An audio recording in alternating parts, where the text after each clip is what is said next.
Max, Aerox, Sniper. Ay, di sir?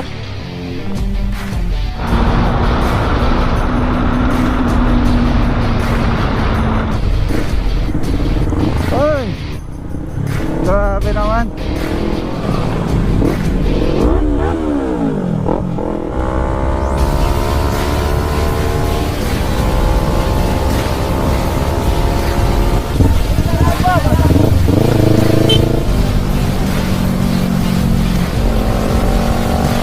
Nice one, Daddy Marks. Hello, Pep! Ayun siya, yung pinili. Gyro speed, nice.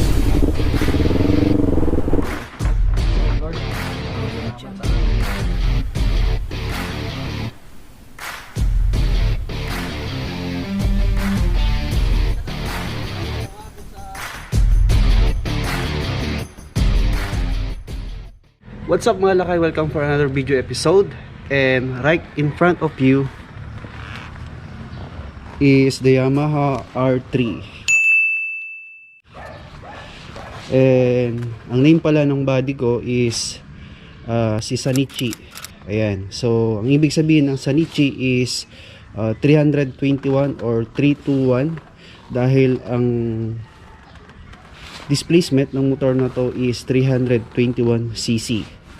And pakita ko na rin sa inyo kung ano yung mga dinagdag ko dito sa motor na to since nakuha ko siya. Alright, so una is the radiator guard. So importante yan para sa ganun maprotektahan yung radiator mismo. Okay, and then mini LED signal light. Ayan, so para mas maliit siya. And then yung stock nito nilagay ko na siya dun sa rear fender. And then pinatint ko na rin itong windshield. And then smoke tint naman sa headlight. Smoke tint din dito sa may panel board para sa ganon iwas gas-gas kahit papano. And then naglagay na rin ako ng handle foam grip saka bar end extension para sa ganon less vibration siya sa mga rides natin. And sa mga kapwa ko riders dyan na merong nakalagay, kung may mapapansin kayong tubo sa loob, yun yung tinatawag na handle weight bar. So wag na wag yung tatanggalin yung mga yun lakay kasi importante yon para sa ganun ma-less yung vibration sa motor ninyo. And of course, isa sa mga importante, naglagay na rin ako ng quad lock killer and cellphone holder. And then nag-install na rin ako ng tank pad. Ayan, para sa ganun mas maganda yung grip ng legs natin dito sa may tank. And of course nilagay ko na rin yung rear fender na stock para sa ganun iwas talsik pag tag-ulan. And dito naman sa full exhaust natin, nagpa-install ako ng ayan, ng resonator. So malaking bagay yan mga lakay para sa ganon ma-reduce yung backfire, and at the same time para buong buo yung tunog ni R3. So hindi siya parang tunog lata. Okay, so ngayon ay init. Aakyat kami sa Gyril's Peak as usual, morning breakfast. And share ko na rin sa inyo yung ride impression dito sa Yamaha R3 na to. Alright, so tara, samahan niyo ako. Let's go! Alright, so daan lang tayo sa Shell Pugon. Daanan lang natin yung mga kasama natin doon. One eternity later. Okay, so nandito na tayo. Sir, pasensya na sir, late. Okay, so ito yung lineup namin. NMAX, Aerox, Sniper, NMAX, and Sniper. Sige.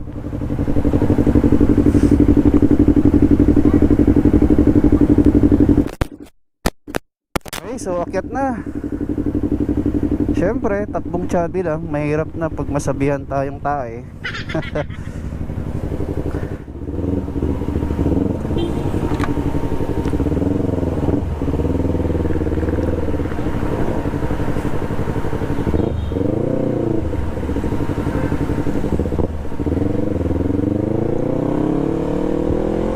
Ayan, so madami-dami tayo ngayon 1, 2, 3, 4, 5, 6. Okay, so right impression tayo dito sa R3. Ito pa lang yata yung mahabang biyahe ko ngayon, no, papuntang Gerald's Peak. Magmula na nakuha ko to. Usually around Metro Manila lang ako eh. Pagdating sa hunting, syempre sports bike, medyo aggressive ang riding position ko. Pero hindi naman totally na as in mangangawit ka, kasi feel ko relax pa rin naman.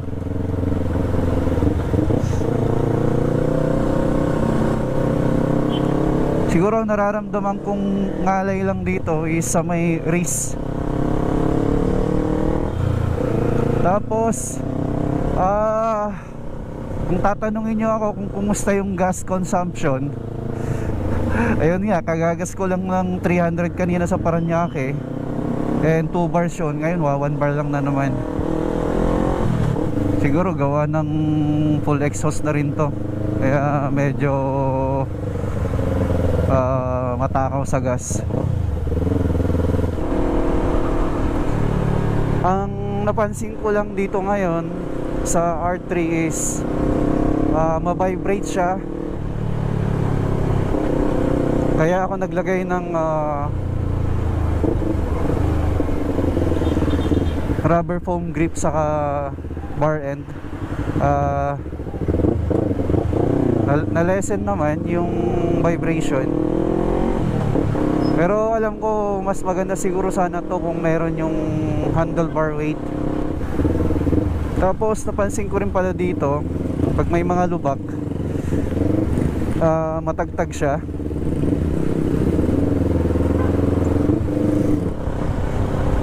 And kung tatanungin nyo ako mga lakay kung bakit R3 ang kinuha ko, ang sagot ko lang dyan is syempre isa to sa mga dream bike ko.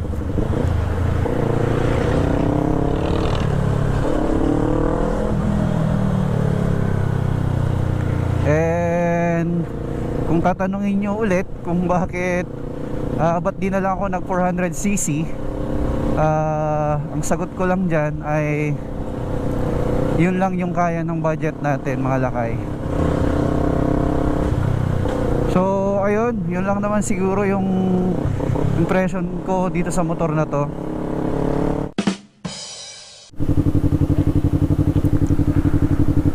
Kala ko kung ano nang nangyari.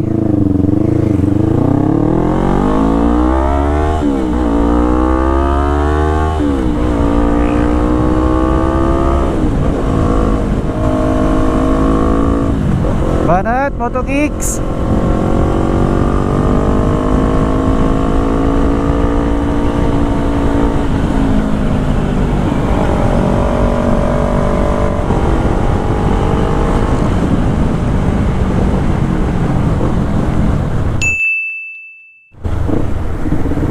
Oy, grabe naman.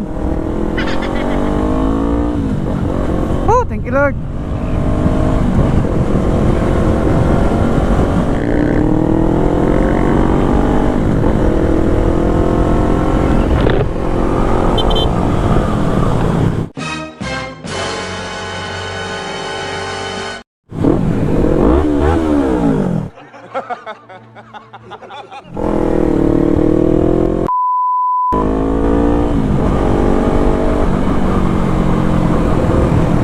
Ganda rin na itong par yung ubot mo dyan. Di pasalog. Nananik na doon par di ubot mo di pasalog. Di nagpreno ka.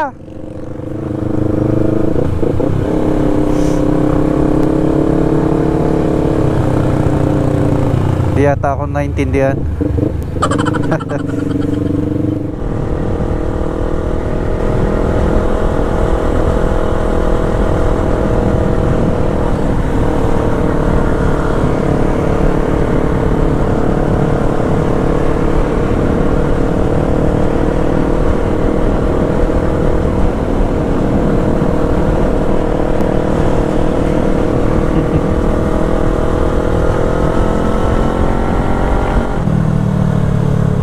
May mga buhangin na dito sa gilid, oh.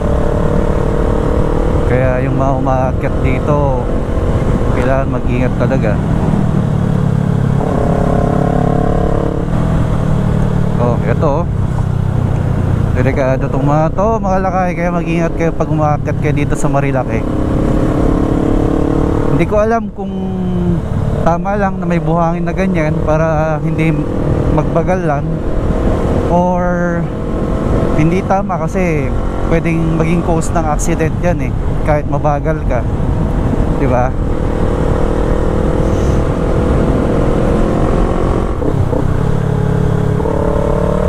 Wala talaga, hindi ko pagamay itong motor. Saka nag-aalanganin talaga kasi kalbo yung gulong sa harap eh. Mahirap na, syempre may naghihintay sa atin sa pag-uwi natin, di ba? Takbong chill ride, takbong pogi.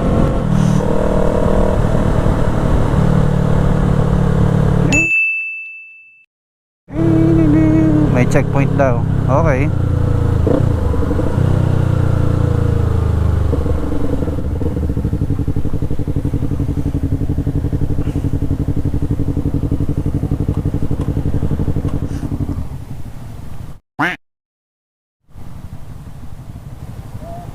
Ha?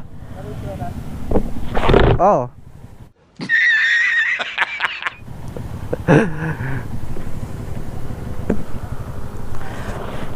Buti nakarehistro pa tong motor.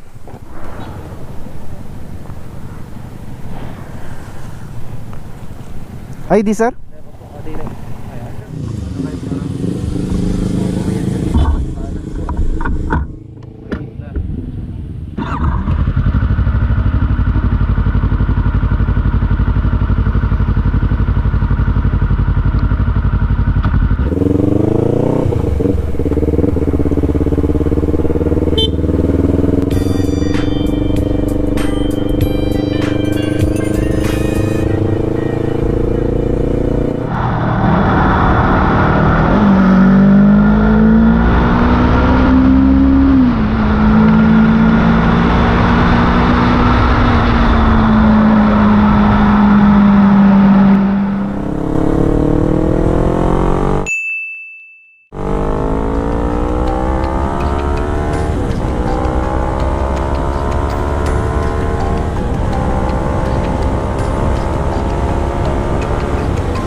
Sorry. Sabi nila dahan-dahan lang. Tensya na-excite kasi ako eh.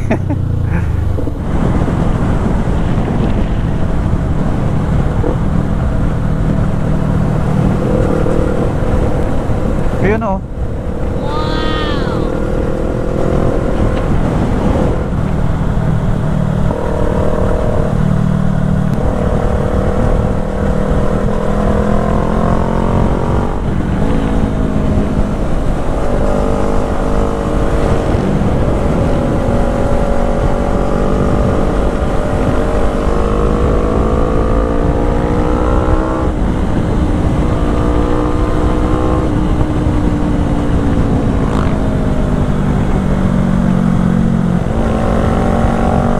Nice one, Daddy Marbs. Ang lupit!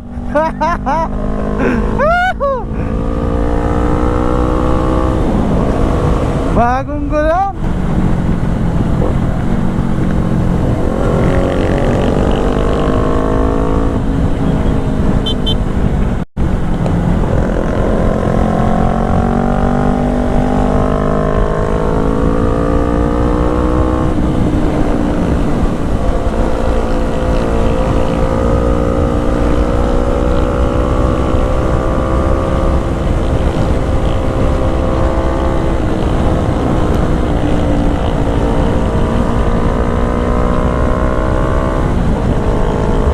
Ang lupit ni Daddy Marbs. Wala na, hindi ko na kayang habulin to. Ikaw ba naman laging umaakyat sa Marilake?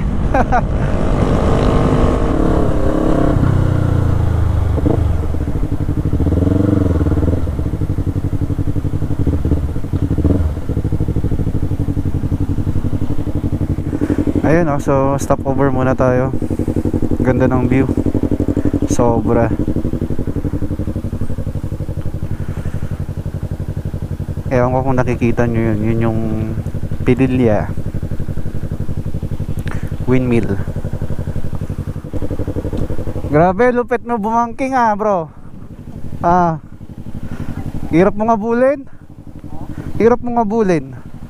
Nakay Kastilang ina na tanong sa mga center stand mo. Ayan, so dito na sila sir.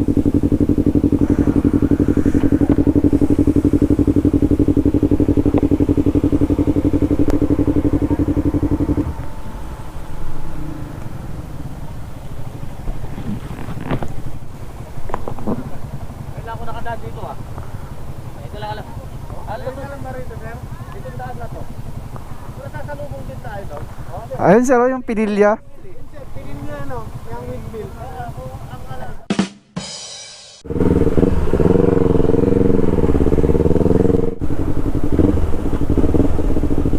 Jarla's Peak, nice.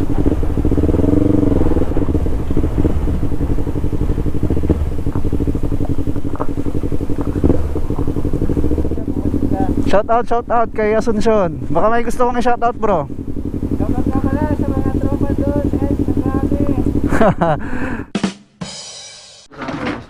So Lord, maraming salamat sa araw na ito na binigay mo sa amin. Maraming salamat sa City Blues.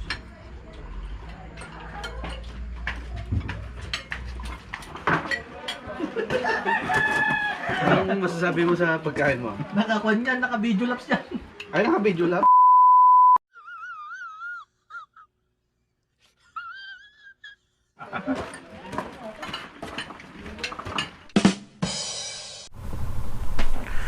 Okay, so pababa na kami ng Gyrels.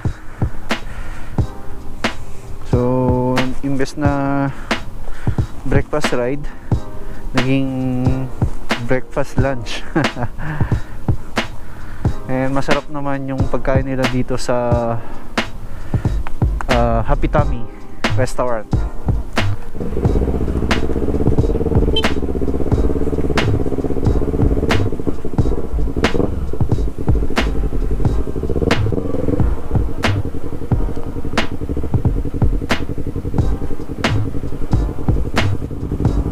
Okay, photo ops.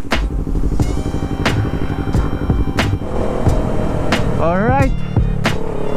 Maraming salamat sa panonood. And dito ko na rin tatapusin itong vlog. Don't forget to like, comment, share, and subscribe. See you sa next vlog. Ride safe, stay safe. Peace.